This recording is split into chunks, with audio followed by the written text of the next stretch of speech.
Thanks for tuning in to Local SEO today. Don't forget to subscribe and share this episode. My guest today is Kim Ades. She is the president and founder of Frame of Mind Coaching and Journal Engine software. Kim is an author, speaker, entrepreneur, coach, and mother of five. So thanks for joining me today, Kim. Thank you. I'm so happy to be here. So I'm I'm excited to learn a little bit about yourself because that mother of five thing, Yeah, I'm I like, know. Crazy, wow, right? crazy. So Yeah. tell some of the listeners a little bit about yourself, how you became who you are, how you started with your company. Maybe go further back as to like how you got into the career that you're in right now. Okay, so I'm a serial entrepreneur. Like literally when I was little, very little, uh my family used to go to Cape Cod with all our friends and relatives, and I used to sell massages on the beach. And I used to make like $2 for 5 minutes. And way back then, that was like, wow, I was raking it in, right? So I always had an entrepreneurial spirit. When I graduated with an undergraduate degree in psychology, I started a balloon business. And we used to decorate people's halls for their weddings, their engagement parties, their any event. We would wake up super early Saturday morning with our trunk full of helium and balloons and ribbon, and we would go in and we'd decorate 5 6 halls a day. So I always had it in me to be an entrepreneur. After that, I had another company. I used to build simulation based assessments, and that the purpose of that company was to help uh, larger companies hire more effectively, make better hiring decisions through their selection, their recruiting, and their training. And so it was actually then that I started to understand what actually is the difference between a top performer and somebody else, right? Because we tested so many people with our simulations, we collected tons of data, and Yeah. we started to understand that, in different industries, different strengths are required. But there was one data point that was really, really important that stood out over and above everything else. And that was that if a person had a high degree of emotional resilience, they would be more likely to succeed in any field, in any industry, in any career. And so that was a little bit of a backdrop for me. And I ended up running that company for 10 years. I sold my shares and I got hired by a coaching company very quickly after that. And they hired me to do their marketing, like VP of marketing. I lasted 8.5 months because I'm not designed to work for someone else. I'm an entrepreneur, through and true, or however the expression, through and through, that's the expression.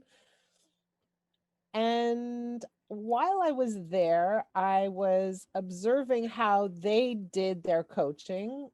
And I thought to myself, I think you're doing it wrong. I think I could do a better job.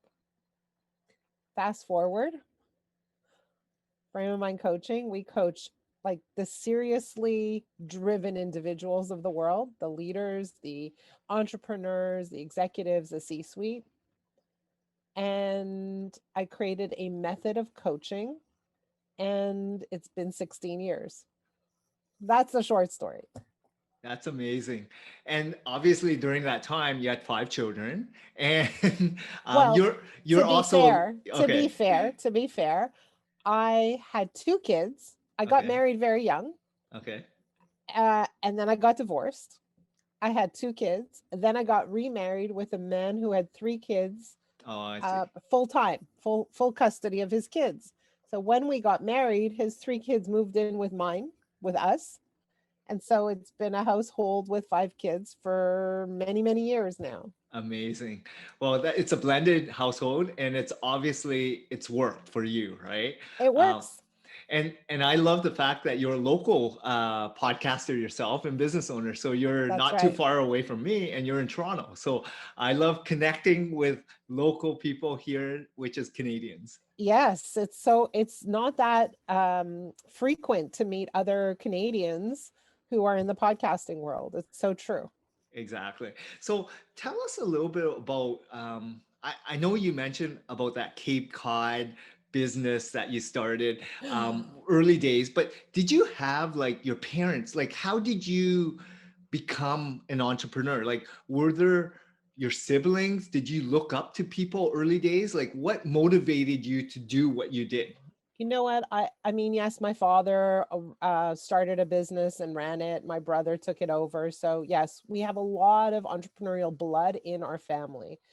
But when I started my first business, forget the Cape Cod thing because I was 8, but when I first started my balloon business, I was like 20 something, 22, 20, yeah, around there, even 21. And what happened before I started that business is I worked at a store that uh, it was a balloon store, and they did balloon decorating on the weekends. And they asked me to make cold calls, call up people. Well, it wasn't exactly cold, but people we knew who were getting married, and see if they wanted balloon decorations for their weddings. And I was able to just secure a whole bunch of appointments. And I'm like, wow, this is not hard. I can do this. That's awesome. Right. And so I thought, why not do it for myself? So it wasn't like when I was young, I thought I'm going to own a business. I didn't think that way at all. When I was young, all I wanted to do, like literally, if somebody asked me, is I want to help people, whatever that looks like. I don't know. I didn't Amazing. know I would end here. I didn't know it would be my own business. Like that was not my driver. It just how things unfolded.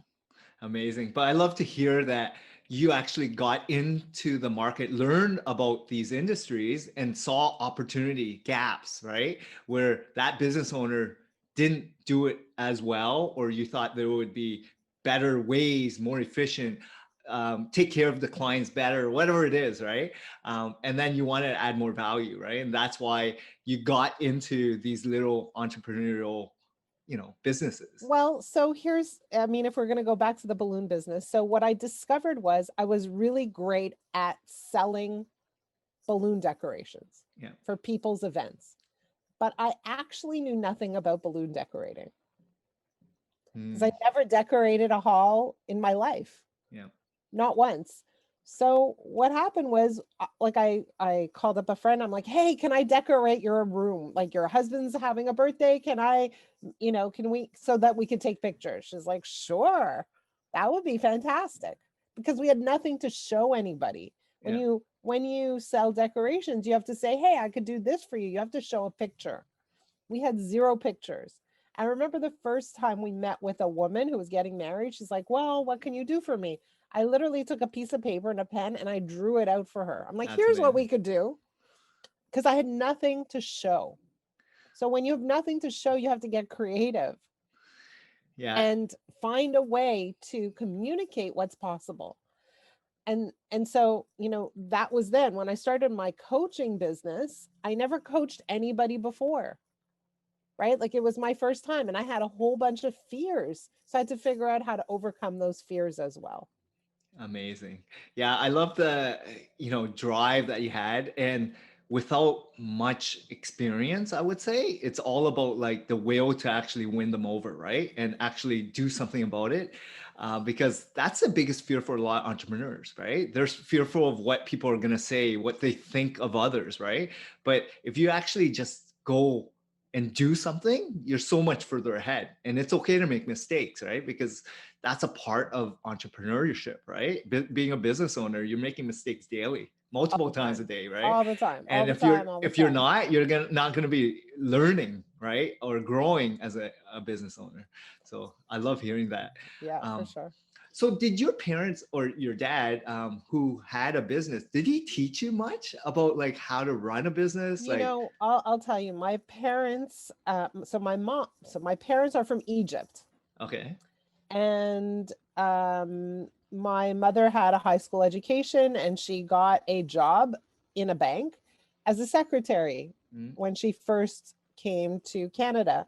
And she actually didn't know anything about being a secretary. She typed on a typewriter with 2 fingers, but she was determined yeah, and she worked her way up and became a bank manager. And my dad had his business and he started a business, and my siblings were older than me, so they moved out, and as I was growing up, I was the only one at home with my parents. And I remember dinner conversations. And the dinner conversations went something like this. My mother would come home from a long day at the bank Yeah. and she would sit down at the table and she would say, "My customers love me." And in my head, I thought, I want my customers to love me too. Yeah. And they just talked about not so much entrepreneurship or anything. They talked about how they interacted with people. They talked about how they dealt with problems. They talked about how, like, I remember one time early on in my mother's career, she became a manager and she noticed that the tellers were smoking and she knew it wasn't good for them. So she took them aside and said, "You shouldn't be smoking." And in the day, it was okay for managers to tell their employees what to do. Now, not so much, right? But her approach was really to be a mother to everybody Yeah. and to wrap her arms around everybody and to shower them with warmth, with care, with kindness, with generosity. So I learned from their behaviors. I learned from how they interact with people more than Amazing. anything. Like if I look at my father, he was the guy who would bring two people in a room who were in a fight and he'd facilitate uh you know a conversation so that they could make up and be friends again. Yeah. So I learned these things from them. Yeah, and I think reading people, being aware, and it's all about like relationships, it sounds like, right? Like when you 100%. actually care, people will feel it, know it, and want to be a part of it, right? But they can tell if you're superficial or if you're trying too hard or if you actually aren't genuine, right? Or Exactly. authentic or raw, or there's so many other things. Like I've been in sales all my life, and for me, it's just reading people, understanding these subtle nuances. And I've learned by working with so many people, having so many interactions from phone calls to real life examples from business owners, when you know, right? And if they're interested or not, or if you want to actually want to help people of that kind of personality type or whatnot. So, Exactly. So and you get good at really listening. You're yes, listening for tone, you're listening exactly. for when they pause, you're listening to really understand what they feel, what they think, where they're coming from. So you're not listening just to figure out the next thing you're going to say. You're really listening to understand truly where they're coming from and what they're trying to tell you. Exactly. So growing up, was there like a job or where you wanted to be or who you wanted to become? Um, what did that look like for you? Honestly, I don't know. I was like the kid in high school where all the different groups would come, like they would seek me out for advice. I was that kid because I was very neutral. I was part of all the groups, but part of none of the groups. So they would have, it's very funny actually. Um, Many years ago, when I was a teenager, my parents got me my own phone line at home, which Oh, wow. was, a It's a big real thing. privilege, right? And I was literally on the phone every day, all day. I'd come home from school and the phone calls would begin one after the other, one after the other, one after the other. I was talking to my friends about their issues, the people, whatever was going on. And I thought to myself at the time, wow, imagine if I could have a job like this. And now look at I'm 20 on the years phone. later. I'm on the phone all day, every day, like, or Zoom calls or whatever. Nothing has changed. Wow, that's amazing. So, what did I want? I wanted to have a highly interactive career where I could really talk to people. That's That's awesome. where I ended up. That's amazing. And I love the fact that everyone came to you, right? So it's like you're the, consultant, mentor, coach, everyone, everything that you are living right now, that's exactly what you wanted and got paid for it right now, A right? So 100%. I that's was like amazing. the voice of reason, the one who was,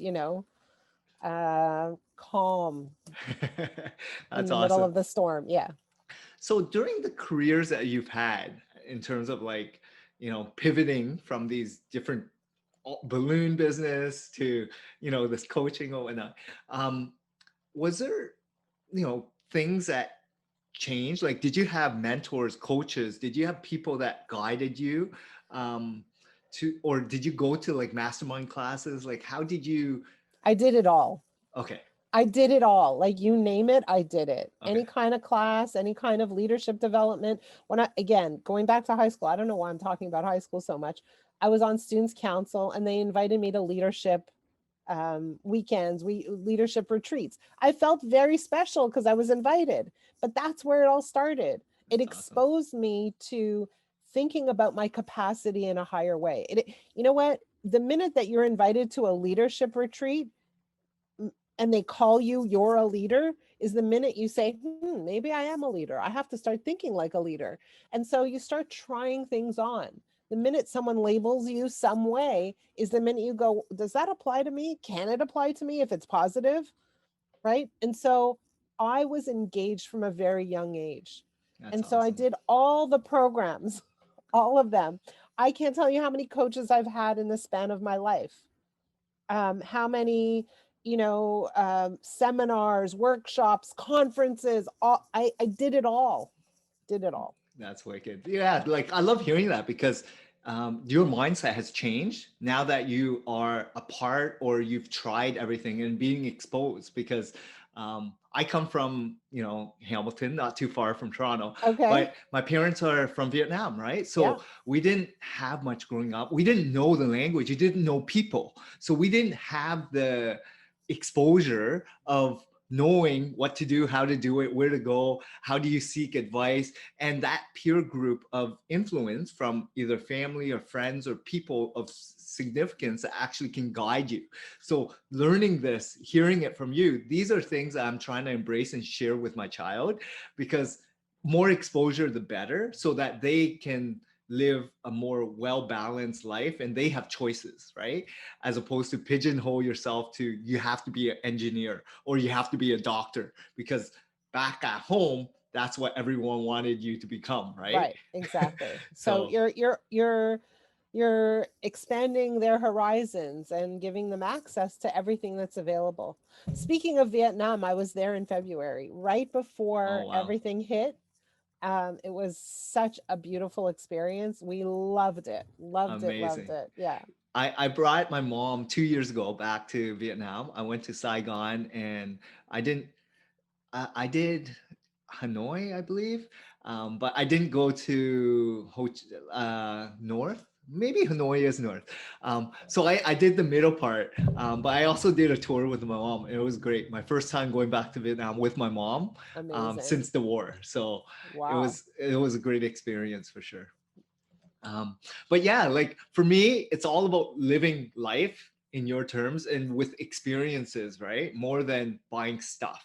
And what it seems like is you are all about relationships, right? You love communicating and talking to people, and that's your passion now, right? And helping others. And that's why I found a lot of entrepreneurs to really hold, like they actually care, they really want to help. And the more you give, the more you're going to get in return without expecting anything in return. um, Yeah, I'll tell you, like I train people to coach. So I run a coaching company, but I have a team of coaches that work alongside me. They work for my company. And one of the biggest messages that I deliver when I teach them how to coach is this: every time you coach someone else, you are the first beneficiary. You're the first one who receives a gift. When you coach someone else, the person you're coaching receives a gift too, but you're the first one who receives a gift. So every time I coach someone else, I'm the one receiving growth. I'm the one experiencing growth. yeah. So it sounds backwards, but that's exactly what happens. When I am bestowed the privilege of coaching someone else, I'm the first one who grows. Yeah, and I think that's a big thing, like being grateful and understanding like what is going on. Like it's not, yes, it's a two-way street where, you expect something in return, but you're also wanting to learn as much as possible and grow and evolve, right? And don't take anything for granted because as you know, during this pandemic, a lot of people are suffering. So for me, it's like, we want to help wherever we can, and Yeah. grow together, right? Yes. So I want to get back into your business, and I wanted to find out a little bit about some of the biggest challenges or mistakes that you've kind of had while the 16 years of growth on your coaching business has have you seen? Because I'm only 7 years into my business, and I make so many mistakes all the time. I'm challenged all the time, right? With what's going on competition wise and pivoting and all that stuff. So, would you be able to share with the Of audience members course, on of that? course. So I'll take you back to 16 years ago. How's that? Sure. So that my greatest challenge started then, because when I decided to become a coach, I had no coaching experience. Yeah. I just had an idea of what coaching could look like and why it would be different than all other coaching programs. So I'll give you a little bit of a piece for that. In a lot of coaching by and large is designed to help people reach their goals, right? And the way that a lot of coaches do it, especially 16 years ago, was that they helped a person create a plan. Let's call it a business plan, some kind of plan, a life plan. And then they broke that plan down into manageable components and held people accountable to getting all the things done. And I saw this and I thought to myself, people know what they're supposed to do, but they're not doing it. So the question is why? What's actually getting in the way? It's not the plan that's missing, it's the execution that's missing. And does holding people accountable actually work in the long run, or does it hurt in the long run? And so I thought to myself, you know what? If I could help people move whatever it is that's stopping them from taking action, if I could help them move that out of the way, now we're talking. Now I'm putting them on the runway so that there are no bumps on the road and they can easily take off. So I decided to create my company with that premise in mind. Instead of focusing on all the things they need to do and holding them accountable, instead of all that, why don't I help them move whatever it is out of the way so that they could really succeed? So that's when I started Frame of Mind Coaching, except I never coached anybody. I didn't know what I was really doing. So I decided from the get-go, I wanted to be the kind of coach that left a massive impact, that made a big difference. And so I thought, how do I get into people's heads? How do I really understand what they think, what they feel about themselves, how they view the world? And so I decided from the very beginning that I would ask them to journal in an online journal, but that I could see their journal. So I could see what they're telling themselves, right? I was always a journaler ever since I was a child. And that's where your most private thoughts go. Well, what if I could access people's private thoughts? That would be interesting. And I could see that some of people's private thoughts are really not helpful, are really, uh, getting in their way. But still, I didn't know what I was doing, right? So way back then, I had done a lot of work in the real estate industry. So I reached out to a friend of mine who used to work at Royal LePage. She was the VP there. And I said, hey, I have this idea for coaching. It's very different from anything you've seen out there, but I need people to coach. She said, I have people. I said, great. And I got a group of 5 people to start coaching with me. Now, why did I start with a group? Because I was terrified to coach an individual. Because I thought to myself, what the heck am I going to talk about for a whole hour? That's too long. But if I coach a group of people and everyone talks for 5 or 10 minutes, then the hour will pass. And then phew, I'll be done, right? So I'm sharing with you some of the feelings I had, some of the insecurity I had, some of the self-doubt I had. Sure. And on top of that, I thought, what if they ask me real estate questions and I don't know the answers? So you know what I did? I hired a guy to coach with me, someone who was a real estate coach, a traditional real estate coach. So let me tell you this, the first time I ever coached, I called it a pilot session. I charged everybody $100 for 10 weeks of coaching. And I paid this guy $1,000. So do the math. 5 people, $100 each. I earned $500 and I paid $1,000 for my education, right? He was my backup plan. But very shortly after that, I learned that they didn't want his kind of coaching. They wanted my kind of coaching. And that being able to read people's journals gave me a tremendous amount of insight about how people were wired, what people felt was important, what their beliefs were.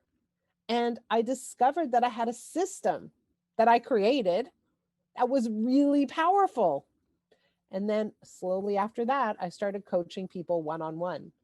And the first guy I ever coached one on one, when I started coaching him, I was still scared because it was, still 1 hour with one person once a week. And every time I spoke to him, he said, I hate you.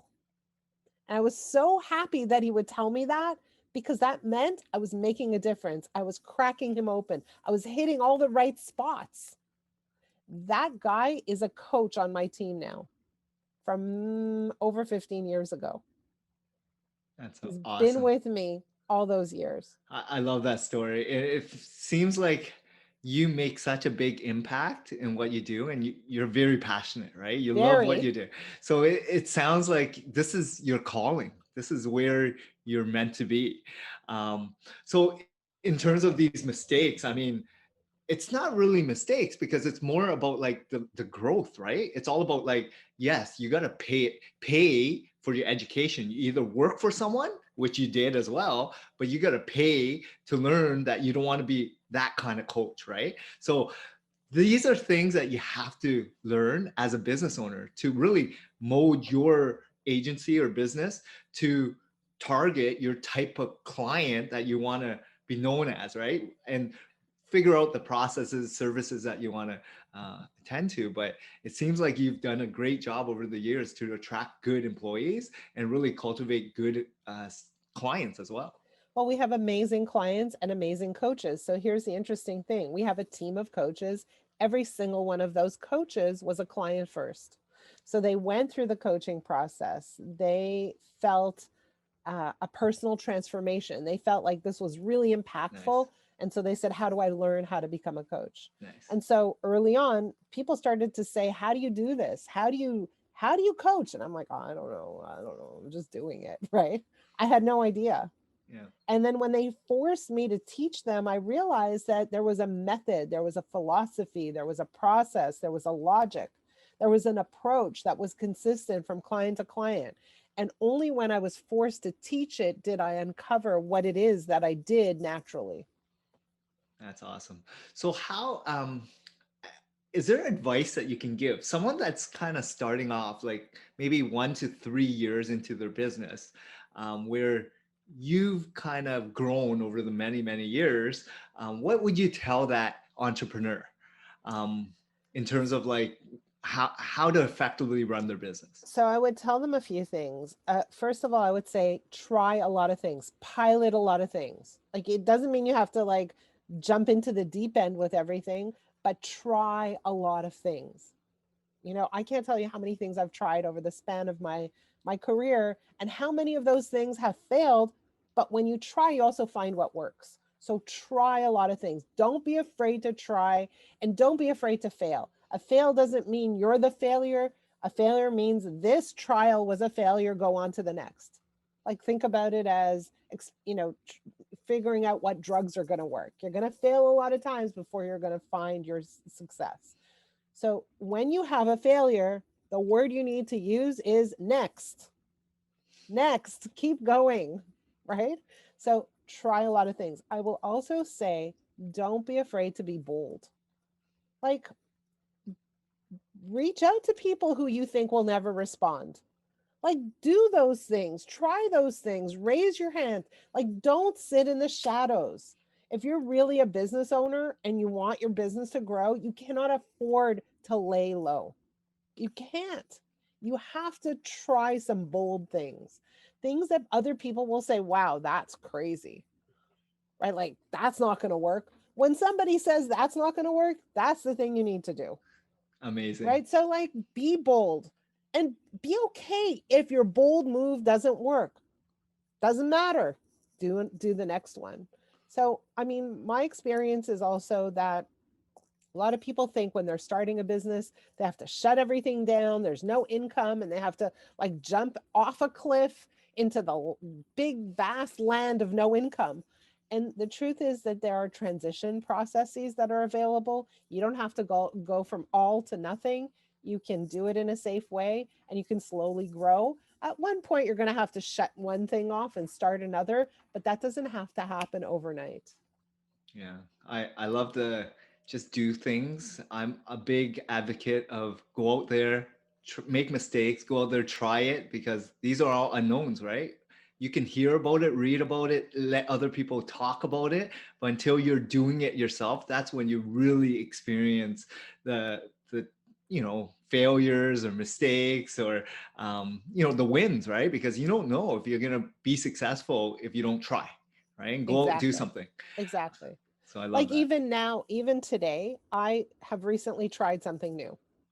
So I've been running a podcast for many years, many, many years. And all the time we're interviewing experts, and it's great, it's amazing, but it was not necessarily depicting or describing or giving people a sense for what we do. So somebody said to me, you should coach people on your podcast. And I had all this chatter in my brain. And I thought, no one's going to want to be on my podcast. Who's going to want to get coached on the podcast, live and in person? See, I created barriers for myself. That's awesome. Maybe I should do that for SEO. That's a great idea. So I'm like, maybe I should have guests who are interested in really dominating their niche online, and I can do a live podcast on that. That's a great idea. Thank you. Sure. So I started I reformatted my podcast, and you're going to be a Amazing. guest on my podcast, Amazing. right? Where we coach people live and in person. It's called the Frame of Mind Coaching Podcast. But at first I'm Amazing. like, I can't do that. But then I realized, hey, you know what? I can do that. And there are people who want to get coached live and in person.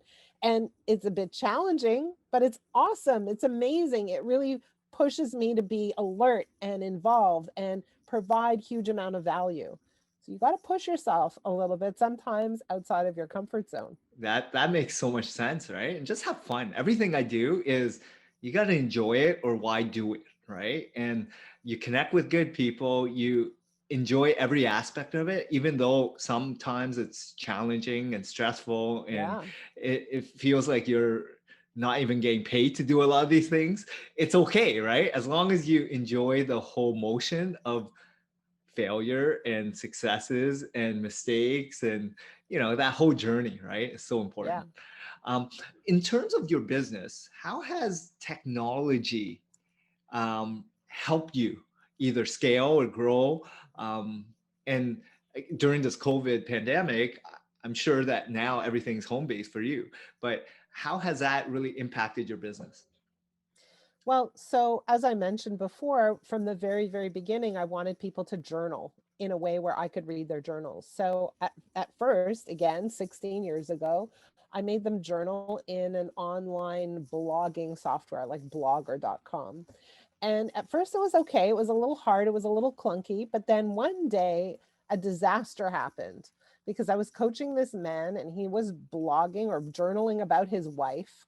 He didn't say some very nice things about her.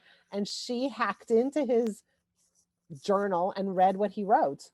And I thought to myself, oh my God, this is the end of my career. It was terrible. Like everything blew up. It was really bad. And that very moment, I said, I need to create my own software that has bank level security. I Hmm. can't do this. Like, this is too risky. And so I ended up creating a piece of software called Journal Engine. And at first, we were just using it internally. Like, it was just a piece of software for our clients to use where they can journal in a way that's safe, secure, private between them and their coach. Now it's a piece of software that other coaches, speakers, trainers, people who run courses are using with their own clients. That's awesome. So, uh, you know, software is part of our world. It's what we do as well. It's not just coaching. It's where me in particular, I'm a huge, huge believer in journaling. I talk about it anytime I can. It's a massive tool for serious transformation. And so I encourage coaches to use it with their clients, but I encourage anybody out there who wants to reach a goal to start journaling. Yeah. I totally agree. Like I started doing like in sales, I've always done goal sessions and understanding what my vision is and my weekly, monthly, quarterly goals are. But I just break it up from business to personal to, my pillars, community, relation. I break it out, right? And Yeah, this is what you need to do because when you have a big team, you have so many distractions, you have so much going on in your life. You need that focus, right? And it's help for sure, it's right? incredible. Incredible. So tell me a little bit about like when you started, did you network much? Did you go out there, join a lot of networking events? Like how did you grow and scale your How business? did I grow? So I've studied growth for the past all these years, and to really hone in on what are the activities that we can do that help us grow. What are they? Number one is deliver incredible coaching. That's first and foremost. Without that, forget about growth, Yeah, right? So service. Yeah. deliver incredible service, product, experience. That's number one. You got to nail that. When you do that, your clients will introduce you to other clients. Yeah. So our first form of growth is through referrals. Yeah. The second form of growth is I do a lot of speaking. So historically, I would be on the road doing in-person presentations. Now they're all on Zoom or Zoom. virtual presentations. Yeah. But when someone hears me speak, they say, wow, that's interesting. I want to learn more. Can we talk about coaching? So that's been very, very powerful. Of course, podcasts are another way, but now even connecting with people on Zoom, inviting them to the podcast, giving them a taste for what we do, that opens a lot of doors. So, what I have discovered is there aren't a million ways to drive leads. And yes, SEO is important. So, people who are looking for you can find you, but really decide what your greatest strength is in terms of communication, in terms of lead gen, and focus on those things you do really, really well. For me, walking into a room and just talking to people randomly is not the way, Yeah. right? And I don't have the bandwidth for that. So it's always one-on-one conversations that are useful or speaking engagements of some kind. Well, you need engage audience with your ideal type of person, like if it's business owners or Yeah, top performers within that group, right? To right, actually resonate with the product and service offering that you're offering. So, right, exactly. so in terms of, I'm just going to wrap it up with a couple more questions, but Sure. in terms of what your main driver is right now in your life, in your career, in everything else, right? What are they? Because it seems like you've been doing this for 16 years.